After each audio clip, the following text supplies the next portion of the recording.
All right, friends, it's T and I'm back with another video, and it's on Mike Israetel. So I saw this on somebody's channel, and but I have videos I want to do about him because I have him stored in my section of which videos I want to do about him. But I just saw this one pop up really fast, so I'm just gonna talk about this. It's like 1 minute long or some shit. So Mike Israetel says partial reps are superior. Partial reps are superior to full range of motion, full whatever. Mike Israetel. It's off Profit Fear's channel. I don't know. It's just a small thing he copied here. Let's listen to him. If you tell yourself, normally I go all the way and lock out my dumbbells and come all the way back down, but in one of these sets towards the end, I did what I felt was better for my mind muscle connection, bigger pump. Okay, if you're doing a lockout, it's because you want to get better at doing a lockout. See what I mean? If your range of motion is partial, you didn't go up all the way. It's because you're looking for the eccentric movement, because instinctually you know eccentric is associated with muscle damage. Get it? Which is associated with what? Strength. If you get damaged muscles, what do? They repair and remodel stronger. Get it? So they come back fucking stronger than the last time. They adapt to that weight. How do they adapt? By damaging and repairing and remodeling. That's how. And then the motor units proliferate to those fucking muscle fibers, making them stronger, giving you more force production when you come back. That's why it's now easier to lift that goddamn weight. Get it? But if you've never done that exercise, if you've never done that lift, you are never going to be strong at doing it. You have to practice at doing it. Some asshole wrote me now on my video and says, oh yeah, I'm doing a reverse press, whatever. Let's see you fucking do 350-pound reverse press. I just started and I did 350. Let's see you fucking do it. And my goal is probably 450. But let's see you fucking stand and do fucking like 5 to 6 sets like I did of 10 reps. Okay, reverse 350 pounds on the fucking cable machine. Let's see fucking you do it, man. Tension stretch in the pecs, and actually got my dumbbells up to just where they start to feel a little heavy towards the top, and then I come back down, really focusing on a bottom end partial. Well, the research confirms this now, that in some cases at least, bottom end partials are... And I'll tell you what it was Natty Test fucking male. Let's see you fucking do it in Natty Test Male. Instead of dropping the weight there in the video, I have you in my first video dropping the weight, falling on your head and everything, showing off your sexy little skinny bod. You're a little skinny strong guy, dude. You do all conventional lifts that everybody else does. So how can you expect to get stronger and do other things? That's why you're shit at sports, because you don't play sports. It's an adaptation process. That's how you get good at doing many sports.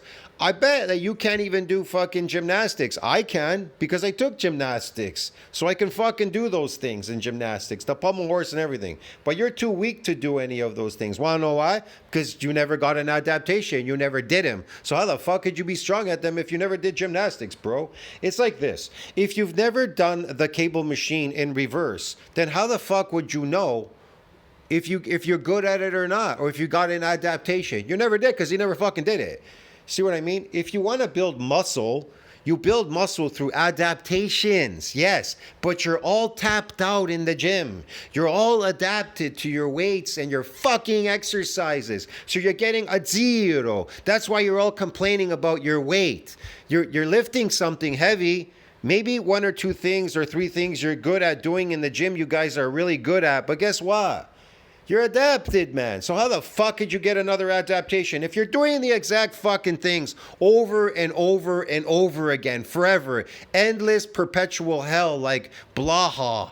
Perpetual, endless hell, Blaha hell.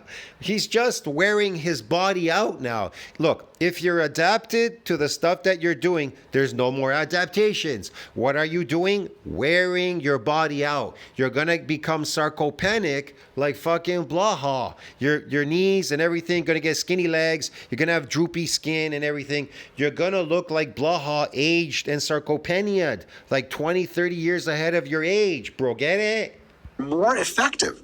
for hypertrophy than even full range of motion stuff with like needless lockouts. You're training your chest, not trying. It is, because it's the eccentric movement that you're searching for, Mr. Israel. Yeah, it's hypertrophy. Yeah, that you could call it hypertrophy. You could call it that, but it hypertrophies how? Through a repairing and a remodeling, and then it masses up through contractile proteins. Why lock it out? That's good reasons. You want to make sure you're. It's very hard to see the density of the muscle when you adapt to a weight through a repair and a remodeling through the eccentric exercise when it gets damaged. It's really hard to see that density. To see more density, you need more adaptations, and then it's permanent. Get it? But if you move for mass, if you keep lifting the same weights in the gym, and okay, so protein synthesis needs to exceed that breakdown. Okay, keep opening a window. Keep trying to exceed that breakdown. Why aren't you exceeding it? Because it's fucking impossible. Get it? You'd have to fucking eat so much to kingdom come, and none of you are doing that. You're accumulating all these fucking contractile proteins, and guess what? If you don't maintain it, the contractile proteins, they shrink. So you need more adaptations in a gym to get more dense fibers through hyperplasia. So you actually build some muscle. That's why somebody wrote me before I had to re-upload the video, and it was copyright. He wrote me, he said, you have dense muscles. Yeah, my muscles are dense. I don't have to do a lot. That's why I look like a bodybuilder when I walk around. Everywhere I go, I look like a bodybuilder. I don't hardly lift. I'm very chronic, and I mean extreme chronic lifter. I'm simply looking for some new adaptations, because some asshole is going to say, well, why are you doing these exercises? Because you're not doing them. That's why. Because you're not doing them, I am, and I'm going to get an adaptation, and you're not. That's why. Tracking properly, whatever. But if you can track well and still just hit the bottom portion for that deep stretch, maybe it's the better answer. Now, what that means is now I'm done. It is the better answer. You're looking for a new adaptation, okay? But it's not going to work for people that are adapted, that stretch. You need to focus. The people that are adapted in the gym are looking for an open window for protein synthesis, needs to exceed that breakdown to see that mass on that fucking stupid myofibrillar. And guess what? You're all skating uphill forever. That's why you're complaining and crying about your weight. You don't care. Oh, I can lift a heavy weight, but my weight is like, I don't care about my weight or anything about muscle. No, let me tell you something. When you get older, you're going to lose power. Read it. I did a thing about power, about old people, whatever. They lose power. I think I put it in the community section already. I'm not sure. I have to look there. I just posted something. They tell you, old people, bro, you're going to lose power. You need more muscle. And I'm not talking about contractile proteins. Protein synthesis needs to exceed this breakdown. You need to get more adaptations. That's why they tell you in NCBI, when you're young as a kid, that you get as many adaptations as you can. These nuclei are permanent. The fibers, the nuclei, they're permanent, bro. Get it? They don't just fucking go away. But if you try to exceed that breakdown with contractile proteins by eating protein, you're fucked. All of you are fucked. You're all going to be small and weak. The guy asked me, how come the machine is not pulling you up? It's 350 pounds. You're pressing reverse.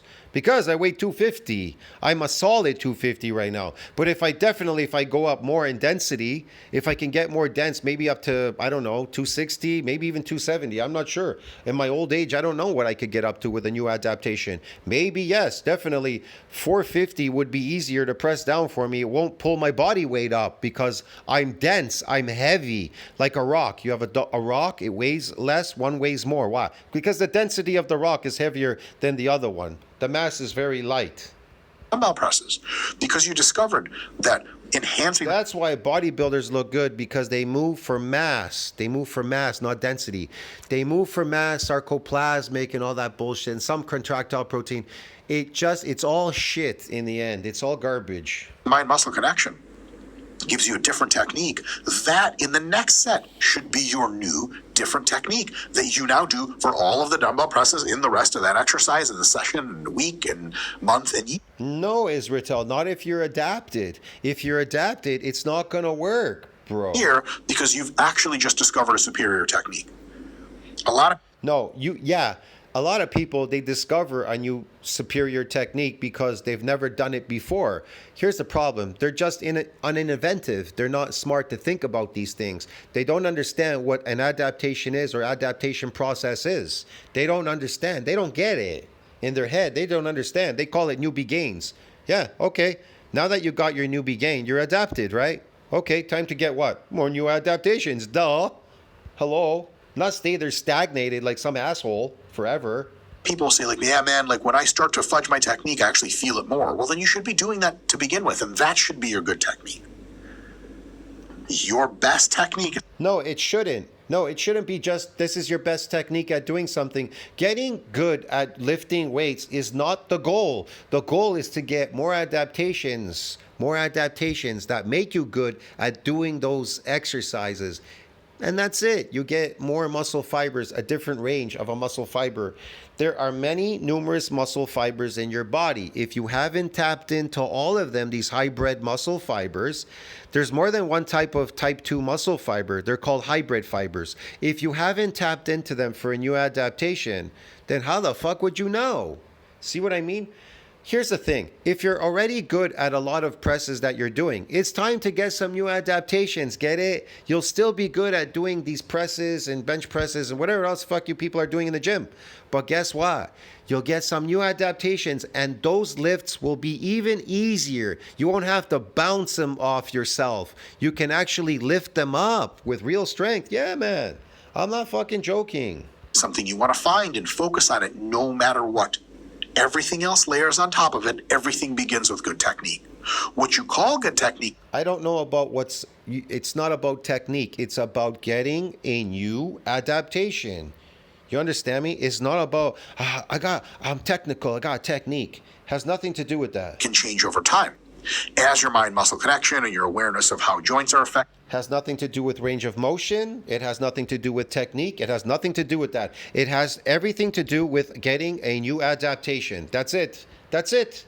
To change. Produce results. If you can't produce results, don't waste your time. Go play with the weights, man. Like a lot of people do in the gym. Changes. There's so many pretend people out there. It's ridiculous. What is the best technique changes over time. But before a single set begins, you should know exactly what technique you're shooting for. It is the thing that doesn't waver. And if you want to... I'm going to tell you this. If you can bench press 350, then why wouldn't you want to try doing a reverse bench on cables of 350 pounds? See how much you can bench. Do you think that if you bench a reverse bench press and you go back to doing 350 on the bench, do you think that you could exceed that and maybe go to 400 or 500? Yeah, because you got a new adaptation doing something different. A reverse bench press will add as an adaptation, making you stronger now at your bench press. At the reverse bench press, you laying on your fucking back, you'll be able to fucking bench press 400 for reps. Yeah, instead of just doing one rep, you'll be able actually to rep it out in the gym now. Get it, bros?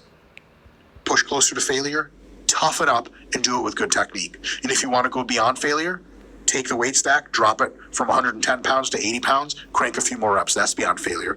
No, that's wrong. You're adapted to that weight. Here's the problem. So he's going to tell you, why don't you go down in weight? But your body's adapted to that weight because you've done it before. You got an adaptation to that weight. Whatever it was you were doing in the gym, you got an adaptation. You got an adaptation in muscle damage. You got an adaptation and a repair and a remodeling. So going back in weight is not going to work. You need to go forward. There's no point. I got to go to failure, so I have to drop. I got to do drop sets. But you're going the reverse. You're adapted to these weights. You're fatiguing the muscle. Nothing's going on there. Unless, of course, you're trying to open a window for protein synthesis. Protein synthesis needs to see that breakdown. You want to get these stupid contractile proteins. Go ahead. Shoot for that. Go ahead. Nobody's stopping you, bro. Go build some water. Go build some fucking contractile proteins. But don't complain when it all goes away. When it all goes away, don't complain while you're fucking small and walking in the street and nobody treats you with respect when you walk in the street because they see you how they see you like a little guy. They see me as a big, strong guy. They don't see what I lift in the gym. They only see what I am in the street when I walk around. Big, strong guy with massive arms. That's it. Weighing over 350. And when And when I get up to fucking 260 and fucking 270, I'm gonna look even more like a monster. Get it? And that's the whole bit. To be strong and big like a monster, you get more respect in public. People don't respect little people, skinny little guys that can lift a heavy weight. I'm gonna tell you right now, like natty test male, they do not respect skinny little small guys like you that can lift a heavy weight. They respect big, strong guys. They don't respect small, strong guys in the street. Get it, dude? Stop for a few seconds and go again.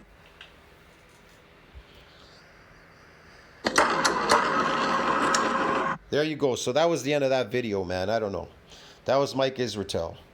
There you go. Start again, do it. It's not about technique, it's about adaptations. I'll see you in the next one. Think about that, like, subscribe, support the channel. Gonna do some other stuff on Israetel. I just haven't had time, and I'm busy. I have stuff to do.